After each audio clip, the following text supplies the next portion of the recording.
नमस्कार साथियों, इस वक्त मैं रुद्रपुर के नगर निगम चुनावों को लेकर जिस तरीके सरगर्मी चल रही है उस पर बातचीत करने के लिए नित्यपाल मौर्य जी के साथ हूँ। रुद्रपुर नगर निगम की सीट सामान्य हो गई है। चर्चाएं ये थी कि ये सीट महिला ओबीसी या फिर ओबीसी पुरुष होगी, ऐसी संभावनाएं थी, जिसको लेकर ओबीसी के जो भाजपा के नेता थे उनमें बड़ा उत्साह था। साथ ही साथ दूसरी पार्टियों के ओबीसी के नेताओं में भी उत्साह था। लेकिन सीट सामान्य हो गई है, लेकिन कयास ये लगाया जा रहा है इस पर बड़े असामान्य प्रत्याशी उतरने वाले हैं। तो मौर्य जी, आप पूरे नगर निगम चुनाव की जो प्रक्रिया शुरू हो गई है, सरगर्मी तेज है, किस तरीके से देखना है आप? जैसा कि आज समाचार इंडिया जो कि आप मेरे निवास में पधारे, आपका बहुत बहुत स्वागत अभिनंदन। और मैं समाचार इंडिया के सभी दर्शकों को भी धन्यवाद देना चाहूँगा। जिस तरीके से मैं देखता हूँ कि आप ज़मीन की स्तर की सारी जो भी समस्या हैं बढ़ चढ़ कर आप अपने चैनल के माध्यम से उठाते हो। जैसा कि आपने बताया कि निकाय चुनाव को लेकर निकाय चुनाव का बुझुल उठ चुका है और कहीं ना कहीं भारतीय जनता पार्टी का एक एक कार्यकर्ता पिछले कई सालों से 5-5, 10-10 सालों से कहीं ना कहीं लगा हुआ है ज़मीनी स्तर पर। कुछ लोग बाढ़ की तैयारी कर रहे हैं, कुछ नगर निगम की तैयारी कर रहे हैं, कुछ नगर पालिका की तैयारी कर रहे हैं। जैसा कि रुद्रपुर की सीट के बारे में आपने कहा है कि सरकार ने इसको सामान्य आरक्षित किया है। ठीक है, सामान्य हो या अनुसूचित जाति हो या ओबीसी जाति हो, भारतीय जनता पार्टी का कार्यकर्ता हर तरीके से लड़ने को तैयार है। चाहे वो सीट अगर मान लीजिए एससी होती तब भी भारतीय जनता पार्टी का कार्यकर्ता तैयार हैं चुनाव जीतने के लिए, लड़ने के लिए। भारी मतों से हम पिछली बार 2-2 बार जीते हैं।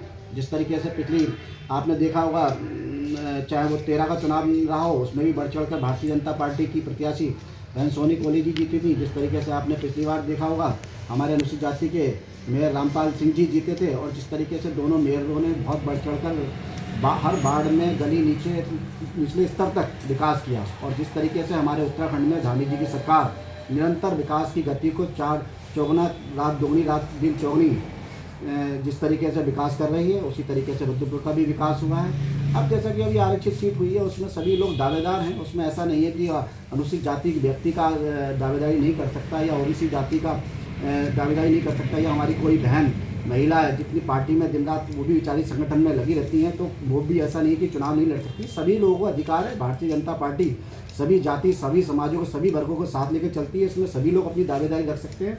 जिस तरीके से कल से दिख रहा है कि कुछ लोग व्यक्ति लग रहा है कि ठीक है, सबका अपना पर अधिकार है। सबसे अच्छी बात है कि आरक्षित सीट हुई है, लेकिन सब तरीके से समाज से जुड़ा हुआ। मैं पिछली जाति का व्यक्ति होने के नाते पिछली जाति का 70,000 क्या लगभग कम से कम नगर निगम में वोट है। और हम लोग पिछले 10 साल से तैयारी में लगे हुए हैं कि अगर नगर पालिका सीट या नगर निगम की सीट अगर पिछली जाति के किसी कार्यकर्ता को भारतीय जनता पार्टी लड़ने का मौका देती है, तो मुझे लगता है कि ऐतिहासिक जीत होगी।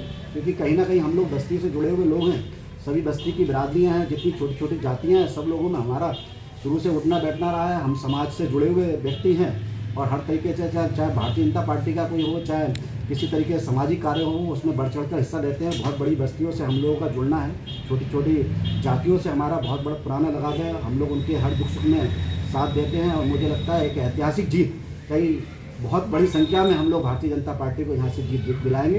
इसमें मेरी भी प्रबल दावेदारी है और भी हमारे जो कार्यकर्ता हैं, ठीक है, अनुसूचित जाति के उनकी भी दावेदारी है। और जो पिछली जाति के और भी हमारे वरिष्ठ कार्यकर्ता हैं, माननीय रामप्रकाश गुप्ता जी हैं, अनुसूचित जाति में बहुत सारे हमारे कार्यकर्ता हैं, ठीक है ना, हमारे पिछली जाति में बहुत सारे हैं, उपेंद्र चौधरी जी है। कोई भी किसी को भी भारतीय जनता पार्टी मौका दे, मुझे लगता है कि बढ़ चढ़ कर सामान्य सीट से भी जीतेंगे। चाहे सुरेश कोहली जी को दे, चाहे रामपाल मेयर को दे, चाहे बहन सोनी कोहली को दे, किसी भी भारतीय जनता पार्टी कार्यकर्ता को देते हैं। चाहे सामान्य वर्ग में हमारे जितने भी कार्यकर्ता आते हैं, उत्तम दत्ता जी आते हैं, तरुण दत्ता जी आते हैं, विकास शर्मा जी आते हैं, अनिल चौहान जी आते हैं, भारत भूषण शुक्ल जी आते हैं, और कोई भी बहन हमारे यहाँ रश्मि रस्तोगी जी है, मीनत हमारी मेहंदी शर्मा बहन है। बहुत पुराने समय से भारतीय जनता पार्टी कार्यकर्ता के तौर पे सब लोग कार्य कर रहे हैं। और भी बहुत सारे दावेदार हैं।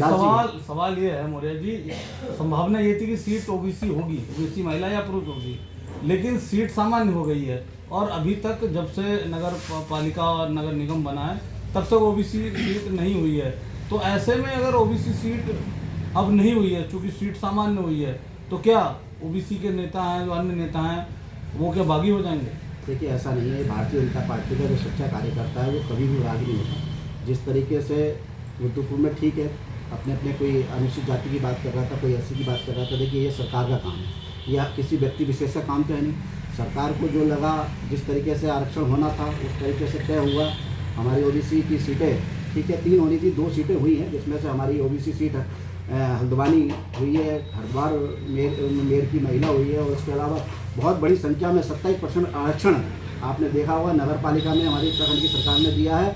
नगर पंचायत की में भी 27% आरक्षण दिया है। जिस तरीके से आपने बाड़ों में देखा है, बहुत बड़ी संख्या में पिछड़ी जाति के, अनुसूचित जाति के लोग कार्यकर्ताओं को मान सम्मान देने का सरकार ने काम किया है। मुझे लगता है लेकिन नगर निगम में आप 27% आरक्षण नहीं दिलवा पा रहे। नहीं, कहीं ना कहीं सरकार का रहा है, ठीक है। मुझे लगता है कि ओबीसी होनी चाहिए थी, लेकिन ठीक है, कोई कारण रहा होगा, कोई वजह रही होगी, वो सरकार की बहुत ऊपर की बात है। हम लोग तो पार्टी के छोटे से कार्यकर्ता के तौर पर पार्टी में काम करते हैं।